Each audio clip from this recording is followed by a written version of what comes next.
Interviewing is an art, but I don't treat it that way. So let's put it like this. This is basically a talk about not talking. I work at a very eclectic community radio station, and we're really lucky. We talk to all kinds of people. Yeah, there's bands that come through. That's great. I can hang with that. But authors, read a fucking book. We've got authors coming through. We've got poets and drug addicts and nonprofits of every stripe and scientists, like people with job titles like fluvial geomorphologist, right? I don't know either. But the thing is, I have to have this conversation with them, and I want it to be good and meaningful. I really do, and I want to know what makes them tick. The problem is I'm not an expert in fluvial geomorphology, and the truth is in this life you get to be an expert in like one, maybe two things, max, okay? So how do you get through this? What I want to talk to you today about is how to fake your way through an interview and hopefully have a great conversation on the other side of it, okay? Now, I did get some on-the-job training. It was very sparse, and the woman who was training me, just sort of walking me through the building. I was going to be on the air in a week, and she's like, here's how you do this, here's how you do this. Oh, and you're going to be interviewing people. And I'm like, oh, okay. I get a pen out, right? She's like, here's how you do that. You just shut up. And I put the pen away. She's like, you just shut up. You got that? I got that. And that was 15 years ago. I still got that. It's fantastic advice, and there's a couple other tricks that I want to share with you. There's about 6 little ones and then one massive one, so let's do this.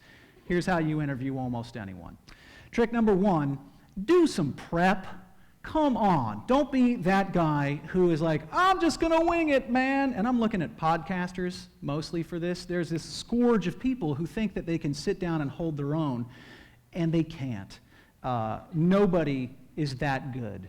Nobody is that good, okay?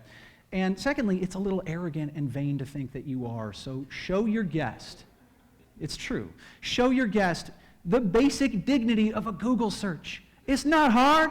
Do it on your phone.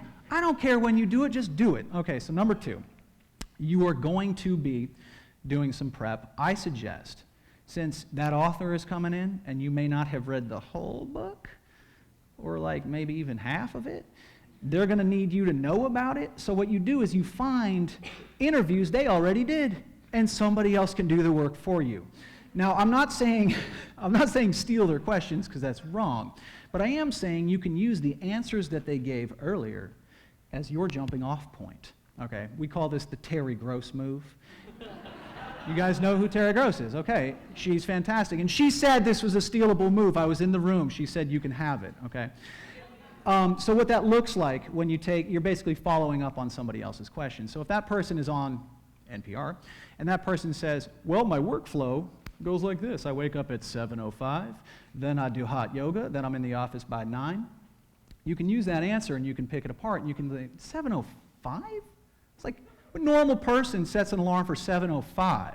It's 7 o'clock, 7:30. Why that? And then they will tell you, well, I did the math. This is how long it takes me to get to the bathroom, and then the shower takes this long, and then you're off to the races, okay? So 7:05, that's the Terry Gross move. Follow up. All right. Now, if you're going to be finding interviews with people, this is my personal favorite, and I hope that you remember this and steal it. You can have it. It goes like this. Find verbal interviews.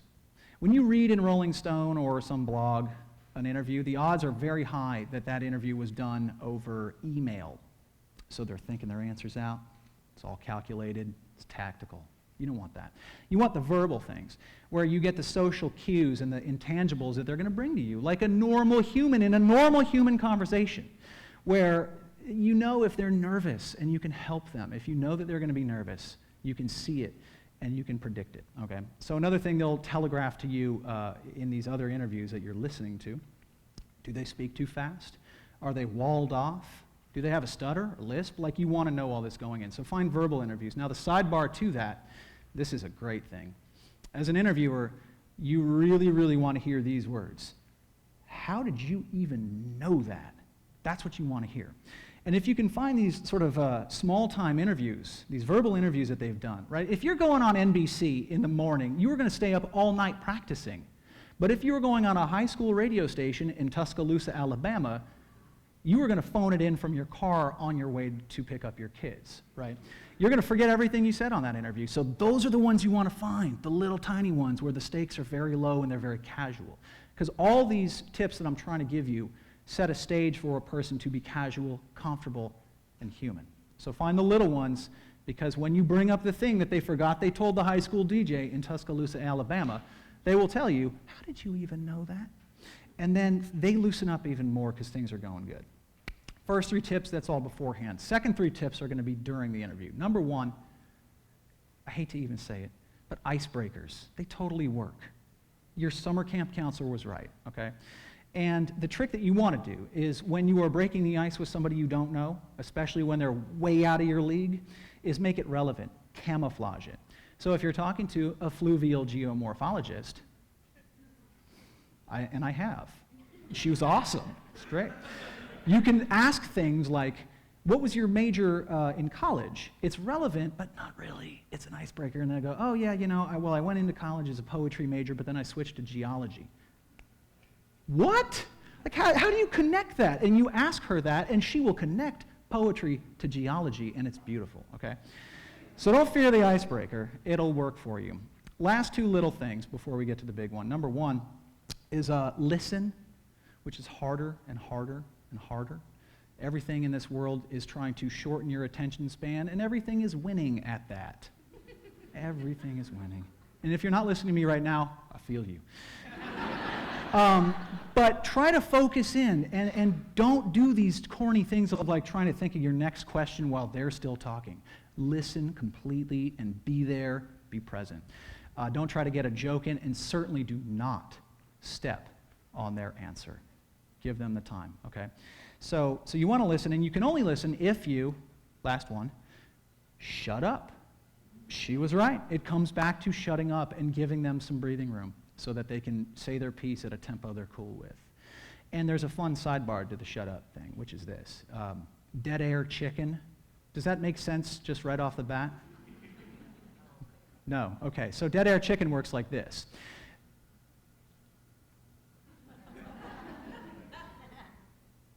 It can go on.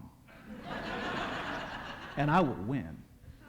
Because when you create an awkward pause that is awkward enough, the thing that they will desperately fill it with burbles up from a wild part of their psychology that they cannot control at all. And this is where you get your unpredictable stuff. So dead air chicken, do proceed with caution though. All right. So now these things will get you through an interview. They will get you through to the other side, and you will kind of appear competent, because you kind of are at this point, but it won't give you the conversation that you want to have, the one that people will email you later about and say, man, I didn't think fluvial, what is it? I didn't know that was my thing. So they will email you this if you can set the table for your guest to be comfortable. You know when you're at a party, and you are explaining your job to somebody else or your passion to somebody else, and they're just leaning in, and they're like, bring it, I want to know everything you can tell me. That is the real trick. Bored people are boring. Interested people are interesting.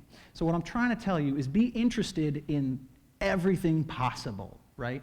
Everything at all. Curiosity is a muscle.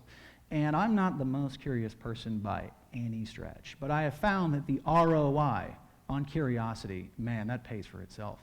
Because if you can put yourself in uncomfortable positions, if you can, like for me it looks like, sort of cultivating curiosity. I try to diversify my media. I try to listen to genres of music I don't like.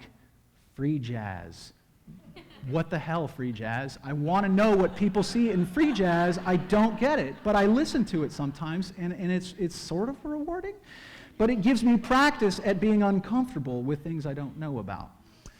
So I guess what I'm trying to say here is that if you can be interested in everything as much as possible, it makes your life better. Not just when you're at work having to interview fluvial geomorphologists, right? Because you will find that you can hang with most conversations because you are bought in, you are genuinely interested in what you are being told, you are learning. And there's an Emerson quote. He says, "Every man I meet is my superior in some way." And in that, I learn from him. And that is, in my experience, completely true. I think about it a lot. And I have talked to Oscar winners. I have talked to hobos who live in a bush. And, like, they're equally interesting to me. Their narrative matters. And if I can sort of set the table for them to tell me how they are the good guy in their own movie, that's all I want. And that's all they want. And time after time, if you can get to that point in your discussions, in your interviews, you will find that you walk away a better person. So, to conclude, do the tips, do some prep, seriously, do that. Use the icebreaker, find the verbal interviews, do all that stuff. But if you can make curiosity your hobby, if you can become an expert in curiosity, if that's your one area of expertise, you will find that every single person is worth listening to, and you're going to walk away better. And don't forget to shut up.